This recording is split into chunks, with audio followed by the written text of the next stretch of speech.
Chef Ramsay is in his slay era as usual. But coming back to today's video, here's a look at the worst contestants from Season 2 of MasterChef.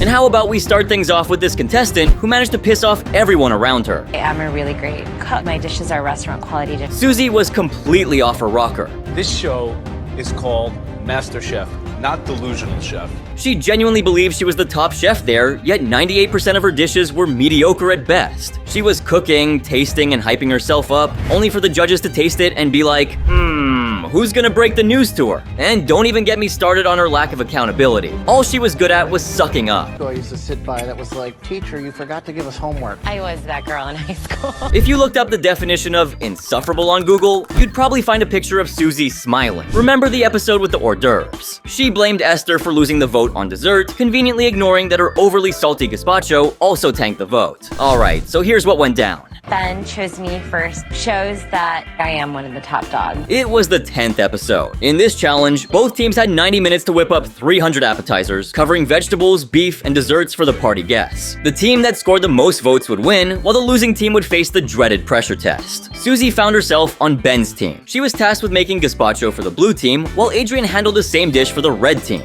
Adrian decided to go all out and make a duo gazpacho, which didn't sit well with Susie, who clearly felt a bit miffed at being outdone. A head-to-head. His dish doesn't look as pretty as mine. It's edible and beautiful, and it's like a really sexy dish for like this party. Overcompensating girl. Of course, her dish wasn't well received. I think it's too salty for me. Too salty? Too salty, yeah. Okay. It tanked as the judges favored the red team's gazpacho. The red team, a little bit more complex perhaps. Eventually, her team lost, and it was time for the pressure test. The losing team faced the challenge of crafting a layered cake in just 2 hours with a minimum of 6 layers. The goal was clear: nail the cake's construction, presentation, and flavor. Susie stepped up with her ganache and pecan cake, topped with chantilly cream and raspberry. She really thought she cooked. Cake looks amazing. I hope they love it. They didn't. First Graham took a bite and said, The chantilly, I really wish there was more of it, just some more mouthfeel to kind of balance out with the cake. Joe wasn't impressed either. I don't know what this is. It looks like kind of mold growing up a tree on the outside. That's not how anyone should describe a dessert, much less a decadent one like Susie thought hers was. Minimalistic kind of perfection to this cake that kind of went to hell. Gross.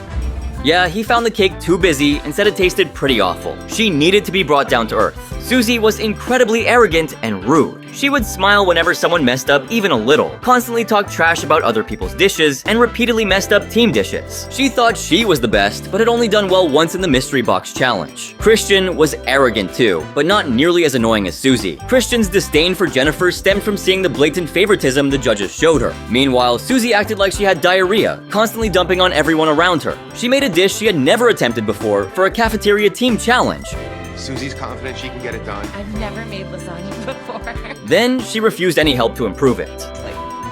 It falls apart on the plate. This has no structure. If Alejandra hadn't served raw pork, Susie's annoying self would have been out the door. Alright, moving on. Joseph, Dustin, and Aaron tanked the very first test. A dump truck backs into the kitchen and unloads a mountain of apples. The contestants then need to show off their knife skills. Joe Bastianich mentioned they sought precision, accuracy, focus, consistent slicing, and minimal waste. Knife, do the work.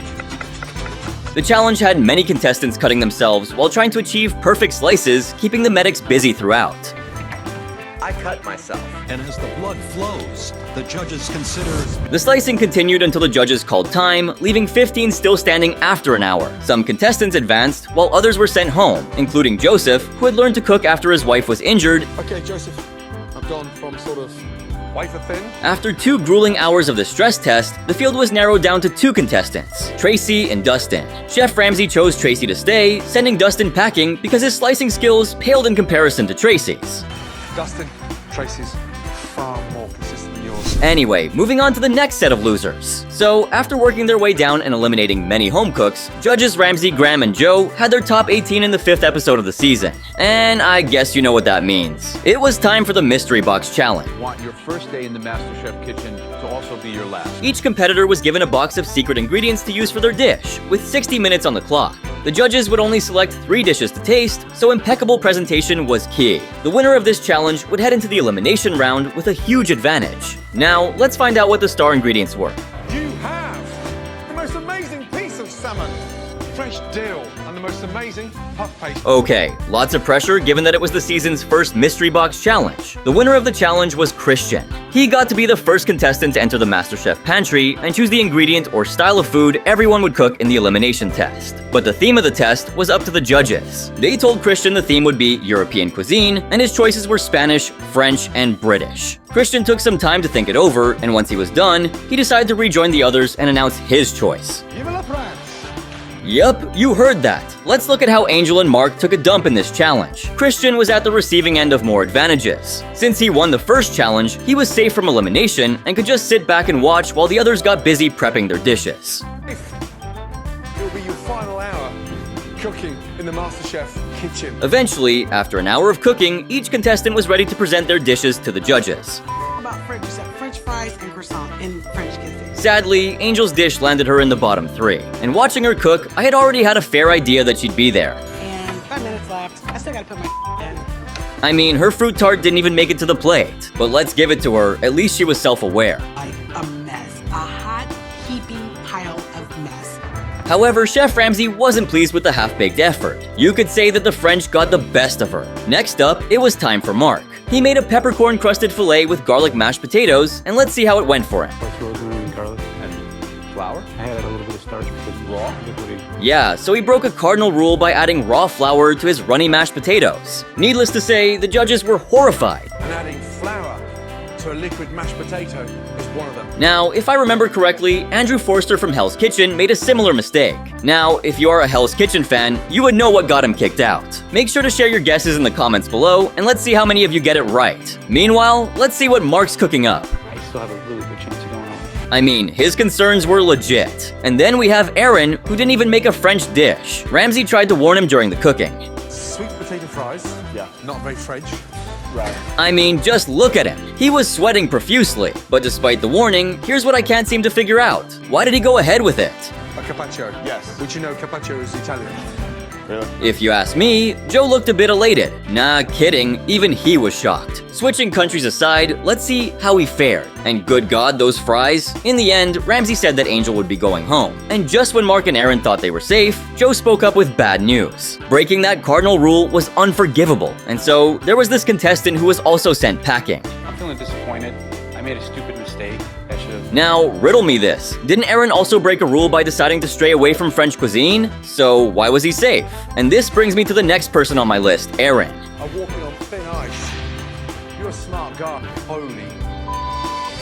My grind didn't work. In episode 11, his dish was a disaster. The steak came out burnt, and the potatoes were a sad, mushy mess. He presented a plate with a few sad strips of meat and some vegetables. The whole thing looked like an afterthought, and you could almost see the embarrassment written all over his face as he put it on the table. Chef Ramsay had a hard time even cutting through the vegetables, struggling like they were made of rubber. When he finally tasted them, he spat them out with a look of disbelief, as if words just couldn't capture how bad it was. You had an hour. Chef Ramsay's reaction was a mix of shock and disappointment, leaving everyone in the room speechless. Speechless. He, Jennifer, and Adrian were in the bottom 3. Chef Ramsay mentioned that one dish was the worst he'd ever come across. He then asked who was responsible for it to come forward. Thank you for the opportunity. I appreciate it. In the end, Aaron stepped up, handed in his apron, and left for home. Moving on, we got a rich, spoiled brat and big-time Trump fan. What's more, the dude is best known for being convicted for plating a steaming pile of crap that resulted in one of the most iconic lines in the history of the show. It's like I've just gone to the doctors for a skin graft on my butt. Yeah. Oh yeah, wordsmith of the century. If you ask me, I think the judges had an absolute riot over his dish. They couldn't stop laughing at its absurdity. Seriously, what was this? 15 crepes piled together like a leaning tower of flavorless pastry. Flavor at all. I don't get much of anything aside from the weird texture. It had no sweetness whatsoever. He might as well have stacked paper towels instead. What's more is he completely tanked his team too, just the previous episode. Cafeteria food. It's very low quality, so... Alright, so here's the lowdown. The season's first team challenge had each team with 2.5 hours to prep and 2 hours to serve a soup, salad, pizza, special of the day, and dessert to 350 guests in the cafeteria. Anyway, the losing team would face a pressure test where at least one person would be sent home. Max and Derek were the team captains and got to choose their teams. Max picked Christian, Alejandra, Giuseppe, Tony, Tracy, Esther, and Jennifer. Derek went with Susie, Adrian, Alan, Ben, Aaron, Jenny, and Kristen. The teams decided on their menus and assigned tasks, and here's what Max's team decided on. We're going to keep it very fresh and simple. We're going to do a salad. We're doing a chicken vegetable chili. The pizza. Mistake number 1. He wasn't testing the burger meat and had to be reminded to do so. No. If you haven't tested it, why are you making them? Okay. For every empty blue plate handed out, an automatic point went to the red team. More trouble hit the blue team as they fell behind on burgers. Max decided to pre-cook some in the back kitchen. To pre-cook a bunch of Tony's burgers so we can keep up with the demand. But he made a critical error by placing them on a dirty cookie tray. This contaminated the meat, and all 26 burgers had to be thrown out, obviously. Max saying he didn't care because it's not fine dining was so arrogant because, like, don't these people deserve good food? Unsurprisingly, they ran out of burgers and had to hand out even more empty plates. In the next challenge, the teams were tasked with creating sausages and exceptional toppings for 101 motorcyclists within a tight 90-minute time frame. The losing team will then face a pressure test, where at least one contestant will be sent packing. Tracy and Esther, having delivered the top 2 dishes in the previous elimination test, were selected as team captains. Tracy picks Alejandra, Christian, Jennifer, Aaron, Susie, and Giuseppe for her team. Esther selects Derek, Adrian, Jenny, Ben, Christine, and Max for hers. I really don't give a... I need to prove myself so these other scum... While the blue team seemed to be sailing smoothly through the challenge, the red team was experiencing quite the opposite. Clearly, everything was about his ego, not the team. Then, they neglected to taste the sausage before casing it, leading to an immediate recipe adjustment upon Chef Ramsay's feedback. You really pureed yours. I mean, did you try to... Then, more trouble ensued as their casings proved to be problematic, too tight, and falling apart on the grill. Why is it going so fast? We're gonna have to have another person if it's gonna come out. In a last-minute decision, they opt for sausage patties instead of links. And, well, if you didn't already know where this was going, they lost. With the red team facing the pressure test, Ramsay turned to Esther, tasking her with selecting the 2 weakest players. After some consideration, she singled out this person. The 2 that were casing was Max and Christine. So here's the deal. They had this elimination test that was all about cooking steaks. They were handed 3 steaks each and given just 30 minutes to cook them up in 3 different ways. The name of the game was consistency here. Because they view me as a threat, and I'm really dangerous in the kitchen. No one thinks that. He wrapped up his steaks pretty quickly, but Christine was hustling right up until the very last second, making sure her steaks were just right before she plated them up. Once the judges had had a taste of all 3 steaks from each of them, it was neck and neck. More than rare.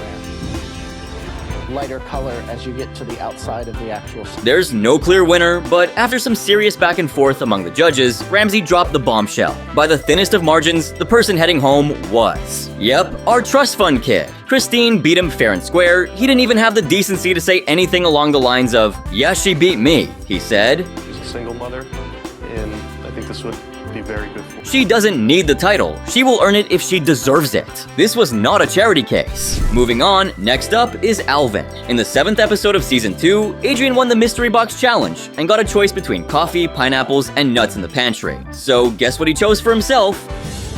I think nut. And for the rest of them, he went with Coffee. So, after 90 minutes of cooking, the home cooks were all set to present their dishes to the judges, and at least one of them would be sent home. Alvin made coffee-filled beignets with chicory pudding. Chef Ramsay took a bite and immediately questioned all the life choices that led up to that moment. Blood clot. Yuck. Not one good dessert, not even decent. I mean, they don't expect a Willy Wonka chocolate factory. Alvin's was criticized harshly for being extraordinarily bitter. He tried to argue that it was because of the resting time, but Graham corrected him saying, At my restaurant, we use some of these techniques, you know? But we Graham, who is usually pretty chill, seemed to be personally offended with that pudding thingy. give what I personally do day in and day out a bad... Sorry, Alvin. Chef Ramsay clearly mentioned after eliminating him that he was way out of his depth. Something along these lines. You must understand the basics before you become adventurous. Moving on to Jenny. In the same pressure test that got Alvin eliminated, Jenny served coffee-infused tart with orange blossom cream. Sounds appetizing, delicate and citrusy. But there was a problem. It was raw. Such a shame. She tried to make a flimsy excuse, but Joe was, well, being Joe, I think you have a fair idea of what happened. It's totally raw, but it's tops edible. Well, the opposite of what's raw. and his reaction after tasting the dish says everything you need to know. And then, of course, came Ramsey, and he went on to echo Joe's reaction. Excuse me. But wait, he wasn't done as yet. You'd stage a trip up and smash the plate on the way up here. You best believe that Jenny's dish triggered them very much. He felt really let down. I feel like giving up.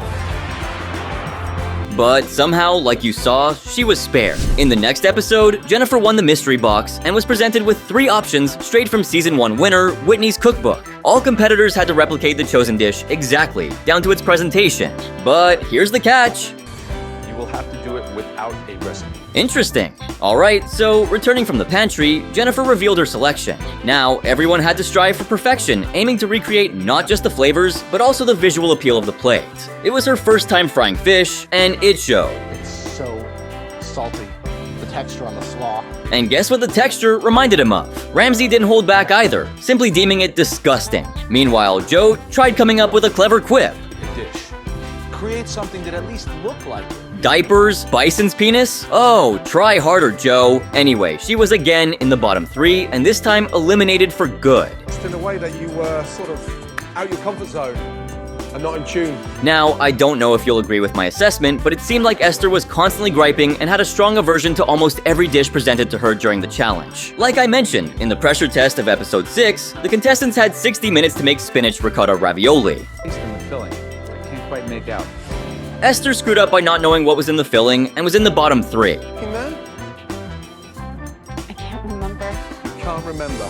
That's baffling. In episode 8's team test, she was one of the captains. For this challenge, the teams had 90 minutes to whip up sausages and an impressive topping for 101 motorcyclists. The losing team would face a pressure test, and one member would be sent home. Esther picked Derek, Adrian, Jenny, Ben, Christine, and Max for her team. The teams got to work on their menus. Tracy and the blue team quickly settled on making spicy Italian pork sausage with caramelized onions, peppers, and molasses. Meanwhile, Esther and the red team had a tougher time deciding, but eventually chose beer-soaked pork sausage with drunken onion and pepper relish. The blue team was cruising smoothly, but the red team was having a rough ride. Is that exactly what you want? This right here. This right here?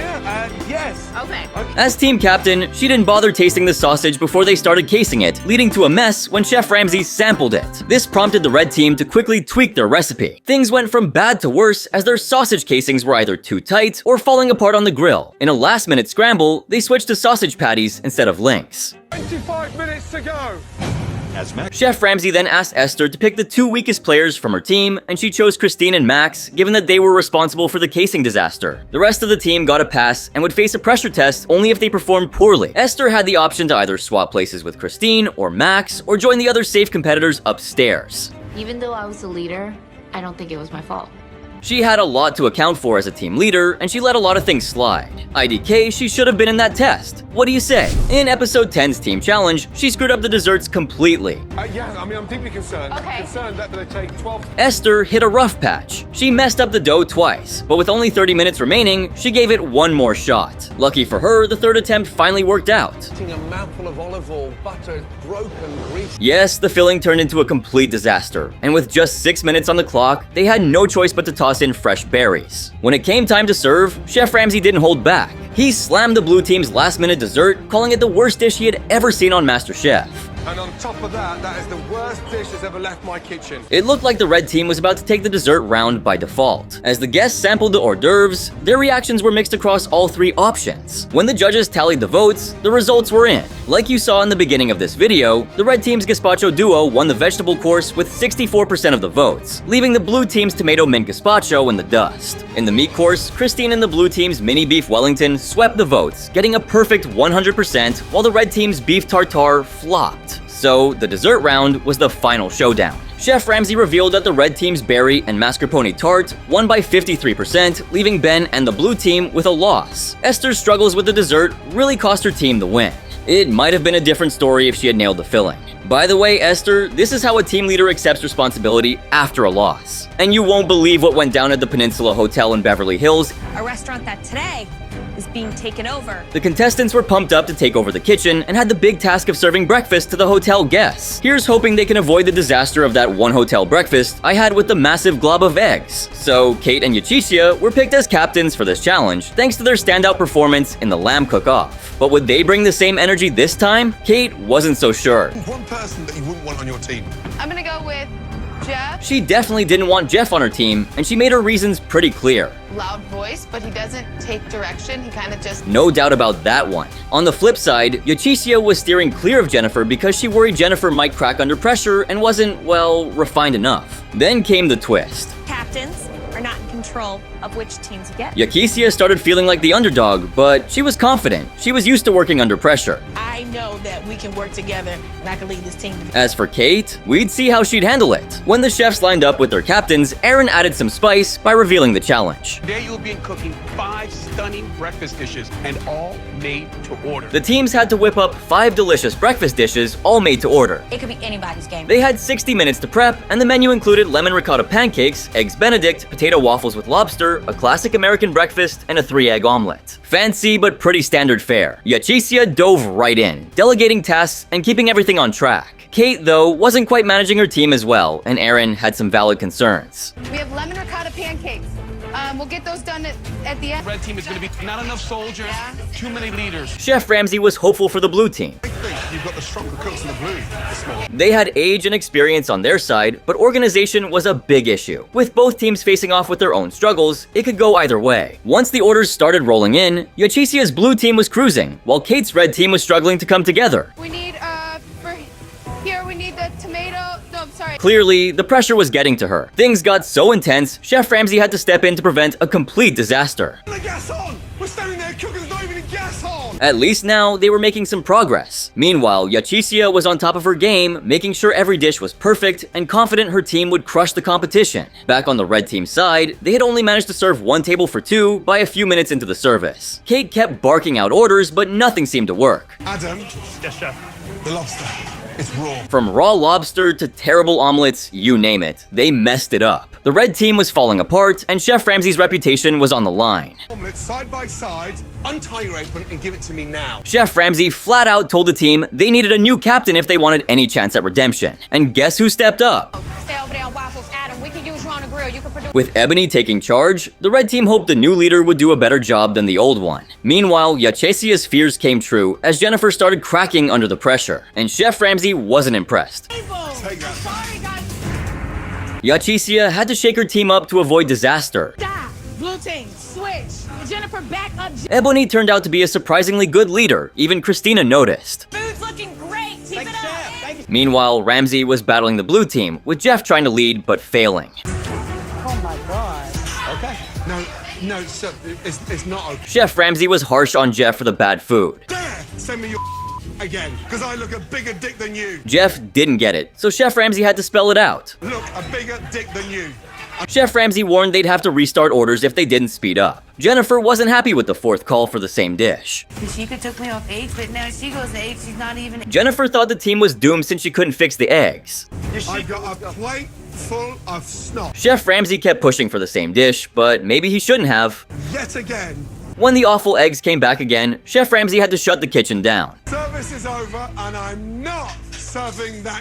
Yachicia was disappointed despite a strong start. I feel horrible. The red team pulled off a wild comeback. I feel like a failure as a leader because they were The pressure test had arrived, and the losing team faced a daunting task. Whip up a layered cake in just 2 hours with at least 6 layers. The challenge was to nail the cake's structure and presentation while making sure it tasted fantastic. Esther, however, didn't quite rise to the occasion with her lemon raspberry cake. Trying to get the cake filled, I'm throwing icing. Graham found it cloyingly sweet, almost as if she'd mistaken sugar for flour. Chef Ramsey chimed in with his usual flair, suggesting the cake seemed like it had been assembled in a last-minute frenzy. Yeah, there was no balance in the flavors. Acidic but sweetness to it, and it doesn't really work. Unsurprisingly, Esther's efforts didn't make the cut, and she was sent packing. In episode 11's elimination test, the challenge was all about aphrodisiacs. Jennifer had 3 options to pick from: oysters, artichokes, or some fancy $500 truffles. The dish needed to be not just delicious, but also visually seductive. Back in the kitchen, the judges revealed that Jennifer went with the truffles. Meanwhile, Alejandra kept the streak of subpar dishes going with her. Joe couldn't hide his disgust at the veal's slimy texture, and it was clear the dish didn't hit the mark. And then I did a little bit of macerated raspberry. Chef Ramsay wasn't impressed either, noting that it just didn't have that wow factor. And white chocolate. And in fact, the berries do a nice job. In the top 9 stage of the competition, Alejandra's pork tenderloin was undercooked in the center. How are we going to taste this? We can't taste that. While raw beef is often acceptable in various cuisines globally, raw pork is a different story. Though some regions in Asia consume it, commercial pork can carry Trichinella spiralis, a parasite that causes the potentially deadly trichinosis. To be safe, pork should reach an internal temperature of 145 degrees Fahrenheit. Alejandra's dish fell far short of this standard. The judges wouldn't even taste it. I guess I didn't see the other side, sir. What a disaster. Nothing nice to say about this. You know, it's just complete. Now, moving on to the next contestant, Giuseppe. For the team challenge, in episode 6, Giuseppe was part of Max's blue team. You gotta give me some pizza. Have you ever cooked for 300 people? Things took a nosedive when Giuseppe ran out of pizza, leaving Joe to turn people away. As if that wasn't enough, customers still received a plate for where the pizza should be, and every empty blue plate meant an automatic point for the red team. Move on. They're losing votes, Giuseppe. Once all 350 customers were served, they cast their votes in boxes as they left. The results showed that the red team won in the salad and pizza categories. Ben, from the red team, outshined Giuseppe in his own specialty pizza. You let us down on the pizza. The blue team ended up losing, and a big part of that was because Giuseppe tanked his team by running out of pizza. It was a classic case of not planning properly, and his mishap really cost him big time. He didn't fare well in the pressure test either. No. They were too thick. And then, in episode 12, the contestants faced another team challenge, this time at a California hotel where they had to prepare a 3-course meal for the mothers of all 3 judges. Each team needed to create an appetizer, entree, and dessert based on the 2-minute conversations that their captains, Tracy and Giuseppe, had with the judges' mothers to determine their preferences. Giuseppe decided to make spaghetti carbonara, which led to some raised eyebrows from his team. They questioned his choice of using boxed spaghetti instead of making fresh pasta. Not making the pasta yourself? How could he? You're gonna boil store-bought pasta for Lydia Bastianich. Anyway, he brushed off their concerns, saying he'd done it plenty of times and knew what he was doing. This move was a bit like bringing a store-bought cake to a baking contest, it just didn't sit well. It was clear Giuseppe wasn't keen on listening to his team's input. Instead of considering their advice, he stuck to his guns with canned goods and convenience. This stubbornness cost the team, showing a lack of adaptability and teamwork. It's time for the pressure test, and this round's challenge is Eggs Benedict. They've got 30 minutes to whip up a flawless dish for the judges. As the cooking starts, everyone thinks Giuseppe is the one to watch out for, and not in a good way. You're gonna boil store-bought pasta for Lydia Bastianich. With carbonara, you do dry spaghetti, and that's it. When it was Giuseppe's turn to present, his plate looked like a hot mess. Chef Ramsay mentioned that Giuseppe's egg has abandoned the muffin and is attempting to escape the plate. To top it off, the eggs were undercooked. Slide out. Now that I'm done with this list, let's discuss the standout chef of the season. When it comes to personality, Ben Starr definitely stands out. And when it comes to the season winner, Jennifer's one of the most uninspiring ones. She made a lot of subpar dishes and folded under the pressure of the elimination tests. But what do you think? Who is the worst? Make sure to let me know in the comments down below. And if you like this video, make sure to drop a like, subscribe, and turn on my post notifications. And while you do that, don't forget to check out this next video right here. I promise you, it's even more crazy.